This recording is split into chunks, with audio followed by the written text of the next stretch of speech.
Okay, Mr. Long, FAQ number 9. Thanks for making this one easy.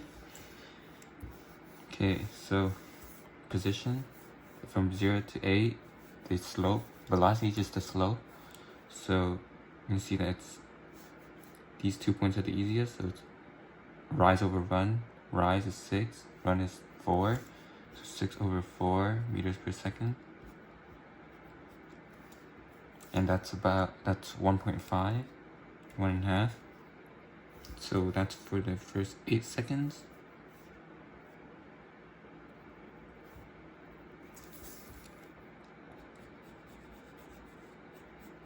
And then for this part right here, 10 to 18. So from here, from 10 to 18, it's staying still, it's not moving, right? Because this vertical position. Vertical position is just still in one place. It's not moving up or down, it's just there. So there's gonna be no velocity, right? Velocity is gonna be equal to 0 because the slope is 0. So from here to 18,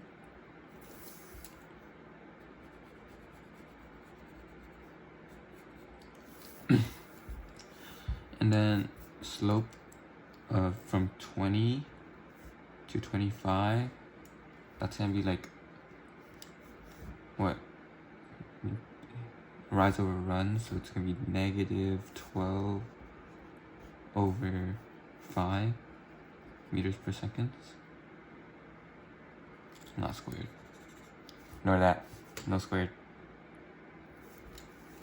So it's just gonna be about 1.4-ish? Or 2.4. 2.4. Should be 2.4. So it'll be about somewhere down here on this line. Or only go into 25.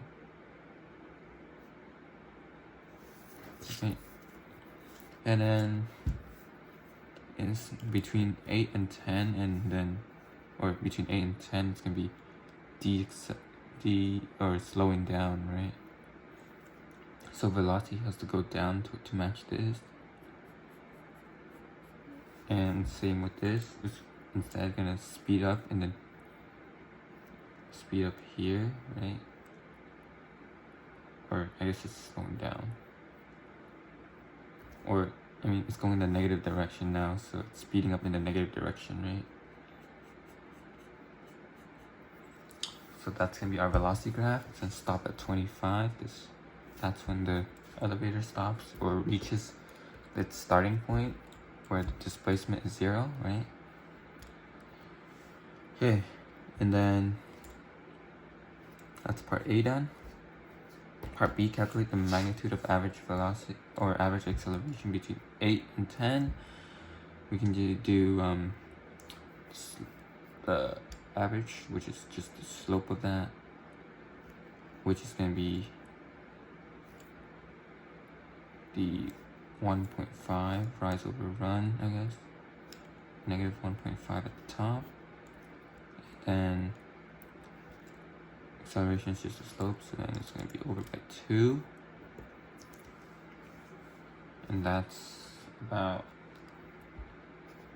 negative 0.75 meters per second squared.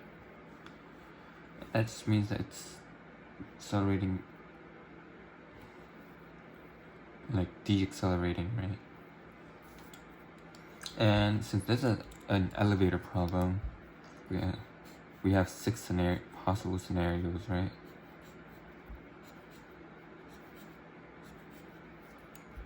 One, two, three, 4, 5, 6. And that just means that this is when it's accelerating up, and velocity is going to go up for all of these, go down for all of these, right? And this A is equal to 0 for both of these. A is going to be going up for both of these. A is going to be going down for both of these. So this just means that speeding up here is not just constant velocity, and then slowing down, and it's the opposite on the way down, right? Speeding up, constant, slowing down.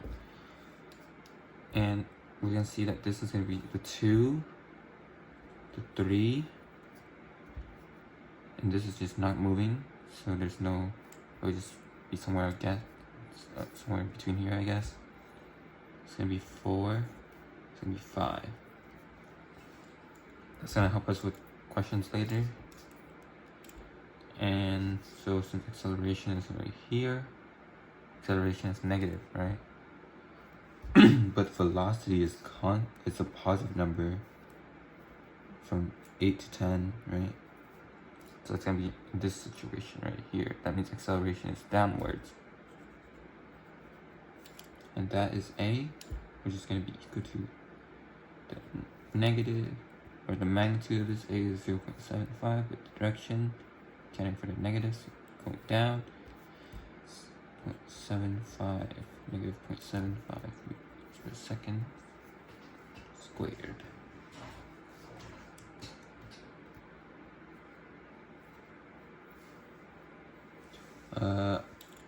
Dot object inside the elevator, draw the free body diagram. Well, inside the elevator, this would be an Fn and an F of G, because if you're on an object, there's going to be ground pushing up, and you have your Fg, right? Same thing with this. It doesn't matter where it's at, it's still going to have an F of G and F of N. But the only thing that can change is the magnitude of it, right? So at this point, at 6, right here, oh, when there's acceleration is going to be 0. So then this is when the weight, the Fn is equal to F of G. Apparent weight is Fn, actual weight is F of G, and those two are going to be equal in magnitude. But then they'll cancel each other out because they have opposite directions, right? That's why the acceleration inside, or the block inside, won't like fly up or fly down. The net force is going to be 0, so it's going to stay still, right? Acceleration will be 0. Same thing with this at 24, it's going to be right here, equal in magnitude. Acceleration is 0. Net force is 0. Equal in magnitude. For F, well, 70 is the mass, which is the m, and F of G is just, or the actual weight, F of G is mass times acceleration due to gravity, G, which is 9.8. So 70 times 9.8 is 686 newtons. That's the F of G. And the apparent weight at 4 seconds. Well, at 4 seconds, acceleration is 0. So, like I said before, it's Fn and Fg is going to be equal in magnitude, right? And we can set up the equation. Fn minus Fg equals ma. Acceleration at this point is going to be 0. So just cross this entire side out. Just means Fn is equal to Fg. And that's the proof. So Fg is 686. Fn would be 686 newtons. But that's just the magnitude, right? Well, one would be negative and one would be positive, as shown here. Because, you know, they're going to have to cancel each other out. So Fn is the positive one and Fg is the negative one going down, right? So there's going to be positive. Done.